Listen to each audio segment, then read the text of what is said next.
Anansi once had a dangerous thought. What if death could be caught? Not avoided, not escaped. Caught. He had watched it happen too many times. The strongest fell. The fastest slowed and never moved again. Nothing escaped it. Not man, not beast, not even stories. They called it death, and no one questioned it. No one tried to fight it. But Anansi wasn't like the others. If something existed in the world, it could be understood. And if it could be understood, it could be controlled. So this time, Anansi didn't go looking for trouble. He sat still and began to plan for something no one had ever dared to touch. New here? Subscribe. Don't miss how this ends. Anansi did not rush. But this was not patience. It was calculation. He watched the world carefully and saw something others ignored. When people weakened, they did not resist. They allowed it. As if something invisible had already won. That thought stayed with him, because it meant something dangerous. Death did not force its way in. It was invited. And that meant one thing. If it could be invited, it could be controlled.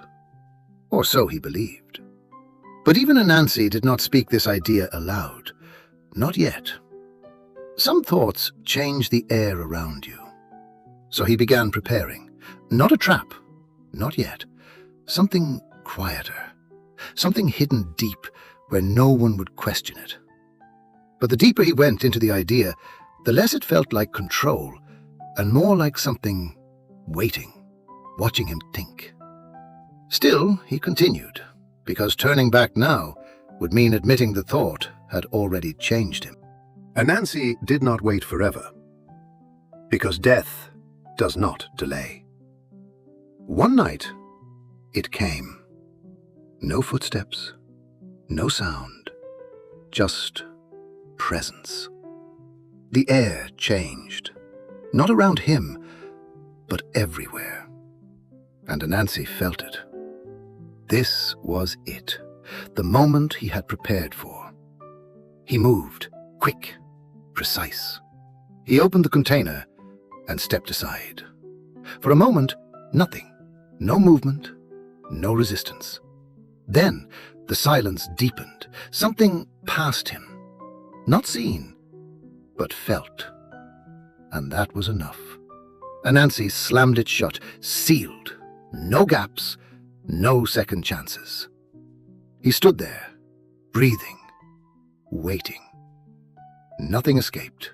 The world did not fight back. A slow smile formed. He had done it. He had trapped death. Still here? Subscribe. You'll want the next one. Morning came, and nothing ended. At first, it felt like victory. A quiet success. No one died. Not the weak, not the old, not even those who were already waiting. But something was wrong. The world did not feel alive. It felt paused, stuck between moments that refused to finish. The sick stayed sick. The tired did not rest. The old did not leave. They simply remained. Too long. The air itself felt heavier, as if time had forgotten how to move forward. Anansi did not smile anymore, because this was not control. This was not victory. This was imbalance. A world that could not end cannot heal. And for the first time, Anansi understood. Something had gone wrong, deeply wrong. And now, nothing could end it. Anansi could not ignore it. At first, he tried to live with it, to walk among it. But the world no longer moved correctly. People were still there, but unfinished. A man who should have been gone still breathed. An old woman whispered for rest, but nothing answered her. Everywhere he went, the same truth waited. The world was no longer ending. It was refusing to. So Anansi returned to the forest, to the container. It had not changed, but he had. For a long time, he said nothing, did nothing, because understanding something is not the same as accepting it. And what he understood now was heavier than victory. He placed his hand on it and hesitated, not because of death, but because of what releasing it meant. Everything would return. Endings, rest, balance. The thing no one ever wanted, but nothing could live without. Slowly, he broke the seal. Just a crack. The air changed, sharp, cold, alive. Anansi stepped back, but he did not run. He waited, watching. Because this time, he understood. Death did not rush. It did not fight. It did not punish. It simply returned, as if it had never been gone.